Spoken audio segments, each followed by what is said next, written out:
We are very pleased to be here, or I am very pleased to be here, with Senior Deputy Governor Carolyn Rogers to discuss our decision and our new monetary policy report. Today we lowered our policy interest rate by 25 basis points. This is our 6th consecutive decrease and brings the policy rate to 3%. We also announced our plan to complete the normalization of our balance sheet, ending quantitative tightening. The bank will restart asset purchases in early March, beginning gradually so that its balance sheet stabilizes this year and then begins to grow modestly in line with economic growth.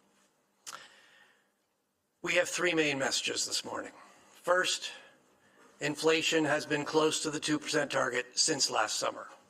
Monetary policy has worked to restore price stability. Second, lower interest rates are boosting household spending and economic activity is picking up. But third, the potential for a trade conflict triggered by new U.S. tariffs on Canadian exports is a major uncertainty. This could be very disruptive to the Canadian economy and is clouding the economic outlook. Today, we lowered the policy interest rate by 25 basis points.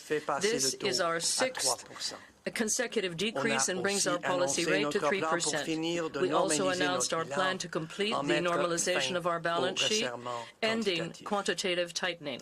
The bank will restart asset purchases in early March, beginning gradually so that its balance sheet stabilizes this year and then begins to grow modestly in line with economic growth. We have 3 main messages this morning.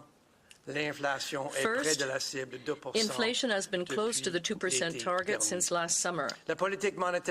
Monetary policy has worked to restore price stability. Second, lower interest rates are boosting household spending and economic activity is picking up. And third, the potential for a trade conflict triggered by new U.S. tariffs on Canadian exports is a major uncertainty at this time. This could be very disruptive to the Canadian economy and is clouding the economic outlook. Since the scope and duration of a possible trade conflict are impossible to predict, the NPR projection we published today provides a baseline forecast in the absence of tariffs. We also provide some discussion of the potential consequences of a major trade conflict. Let me expand on the first 2 messages before turning to the threat of tariffs. First, inflation. A year ago, inflation was 3%. Short-term expectations were still elevated, and inflationary pressures were broader than normal. In recent months, inflation has remained close to 2%. Business and consumer expectations have largely normalized, and there is no longer evidence of broad-based inflationary pressures. Shelter price inflation remains elevated, but is gradually coming down. While we expect some volatility in CPI inflation due to temporary tax measures, our forecast is that inflation will remain close to the 2% target over the next 2 years. Second, growth. There are signs economic activity is gaining momentum as past interest rate cuts work their way through the economy. Lower borrowing costs are boosting activity in the housing market, as well as spending on big-ticket items like automobiles. The pickup in household spending is starting to broaden to other consumer items and is projected to strengthen further. Business investment has been weak, but is forecast to increase gradually. And the outlook for exports is being supported by new export capacity for oil and gas. Employment has strengthened in recent months, but with job creation having lagged labor force growth for more than a year, the labor market remains soft. The unemployment rate was 6.7% in December, and wage pressures, which have proven sticky, are showing some signs of easing. The bank forecasts GDP growth will strengthen from 1.3% in 2024 to 1.8% in 2025 and 2026. Growth in GDP per person is projected to pick up as lower interest rates and rising incomes support spending. The projected increase in overall GDP growth is more modest than it was in October, largely due to lower population growth that reflects new federal immigration policies. There are risks around the outlook, and Governing Council is equally concerned about inflation rising above 2% or falling below it. Absent the threat of tariffs, the risks to the inflation outlook are roughly balanced. Let me now turn to the question of tariffs. U.S. trade policy is a major source of uncertainty. There are many possible scenarios. There's a lot we don't know. We don't know what new tariffs will be imposed, when, or how long they will last. We don't know the scope of retaliatory measures or what fiscal supports will be provided. And even when we know more about what is going to happen, I do need to be clear, it's still going to be difficult to be precise about the economic impacts because we have little historical experience with tariff changes of the magnitude that the U.S. is contemplating. Nevertheless, some things are clear. A long-lasting and broad-based trade conflict would badly hurt economic activity in Canada. At the same time, the higher cost of imported goods will put direct upward pressure on inflation. The magnitude and timing of the impacts on output and inflation will depend importantly on how businesses and households in the United States and Canada adjust to higher import prices. Malheureusement, les droits de douane rendent les économies moins efficaces. Unfortunately, tariffs mean economies simply work less efficiently. We produce and earn less than without tariffs. Monetary policy cannot offset this. What we can do is help the economy adjust. With inflation back around the 2% target, we are better positioned to be a source of economic stability. However, with a single instrument, our policy interest rate, we cannot lean against weaker output and higher inflation at the same time. As we consider our monetary policy response, we will need to carefully assess the downward pressure on inflation from weakness in the economy and weigh that against the upward pressure on inflation from higher input prices and supply chain disruptions. Unfortunately, tariffs mean economies simply work less efficiently. We produce and earn less without tariffs. Monetary policy cannot offset this. What we can do is help the economy adjust. With inflation back around the 2% target, we are better positioned to be a source of economic stability. However, with a single instrument, our policy interest rate, we can't lean against weaker output and higher inflation at the same time. As we consider our monetary policy response, we will need to carefully assess the downward pressure on inflation from weakness in the economy and weigh that against the upward pressure on inflation from higher input prices and supply chain disruptions. So let me tell you what we're doing in preparation. In recent years, we have invested in better information on supply chains, trade links, and the connections between sectors. And this is helping us analyze the effects of supply disruptions, including tariffs. We've begun assessing the possible consequences of different tariff scenarios, and we present an example in the Monetary Policy Report. We are stepping up our outreach activities across the country to hear directly from those affected by trade uncertainty. This includes augmenting our surveys of business and consumers to better understand how trade uncertainty is affecting their decisions and how they would cope in the event of a trade conflict. We will update you on our analysis and assessments as developments unfold. Having restored low inflation and reduced interest rates substantially, monetary policy is better positioned to help the economy adjust to new developments. As always, the bank will be guided by our monetary policy framework and our commitment to maintain price stability over time. With that, the Senior Deputy Governor and I would be very pleased to take your questions. Okay, thank you, Governor. And we will go to questions now, starting with the roughly dozen or so reporters I have here in the room in Ottawa, after which we'll go to those who have joined us remotely. As usual, I'll ask you to please limit yourself to one question so that every media outlet does get a chance to ask. And if I forget to do so, please state your name and affiliation. Please remember to use the microphone here in the room to ask your question. And before you ask your question, please identify yourself, give your affiliation, and of course you are able to ask your question either in English or French. From the Wall Street Journal. Governor, the decision talked about how the Canadian dollar is depreciated materially.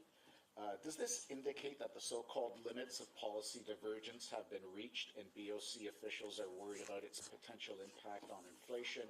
And would a weaker currency limit the Bank of Canada's ability to provide support in a trade conflict? Okay, you packed a lot in there, Paul, and I know you know this, but I do want to begin by reminding everybody that we don't target the exchange rate. The flexible exchange rate is an integral part of our monetary policy framework that allows us to gear monetary policy in Canada to the specific situation in Canada. So if you're asking us, has the movement in the Canada-U.S. exchange rate constrained our monetary policy decisions to this point? The answer is no. We've cut our policy interest rate 6 consecutive times now, bringing the rate down from 5% to 3%, 200 basis points. That is having some impact on the Canadian dollar, but as we discuss actually at some length in the Monetary Policy Report, that effect is relatively modest. The depreciation we've seen, the recent depreciation we've seen in the Canadian dollar has been more driven, in our view, by trade uncertainty, and particularly President Trump's threats to impose 25% tariffs on Canadian exports. You can see that from a number of things, but in particular, if you look at the timing of the depreciation, it follows very closely on President Trump's threats. This is a more material move in the Canadian dollar. I mean, if you go back to October, Canadian dollar was 73, 74 cents. It's now been fluctuating. It's now sort of 69 to 70. So look, that is a material depreciation, and it will start to have some impacts. Depreciation makes our exports more competitive. Of course, the threats of tariffs will make them much less competitive. But it also has some other impacts. It means that everything we import the cost of things we import, it will be higher. And you will start to see that relatively quickly on things like fresh fruit and vegetables, which obviously it's winter in Canada. We import a lot of those from the United States. That'll get passed through pretty quickly. More generally, pass-through tends to be pretty slow. It tends to evolve over time, but that is something that we have built into the outlook that you see today. The other implication of a weaker Canadian dollar is that any intermediate inputs, so for example, machinery and equipment, investments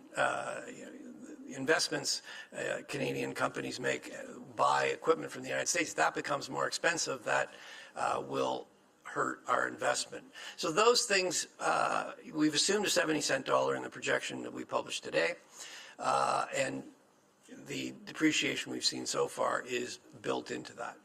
Going forward, look, there's no doubt the exchange rate is responding to the threat of tariffs, and I think it's reasonable to expect that as developments unfold, that will be financial markets. We'll take that on board. It'll be reflected, and that is something that we will have to build in to our outlook. And obviously, the bigger the movements in the Canadian dollar, the more we're going to have to take those into account as we set policy going forward. Okay, we'll go now to Promit Mukherjee from Thomson Reuters. Good morning, Governor. So you have said that in the event of a 25% tariff and possible retaliation from Canada, monetary policy might not be able to offset that. But do you think quantitative easing will be one of the tools that you can resort to? So I think what you're saying is, your question is, what's going to happen to interest rates if 25% tariffs are imposed? No, no, actually, I wanted to understand that is quantitative easing one of the tools? Oh, quantitative easing. Sorry, I missed that part. Okay. Well, we're a long way from needing quantitative easing. I mean, our policy rate is at 3%.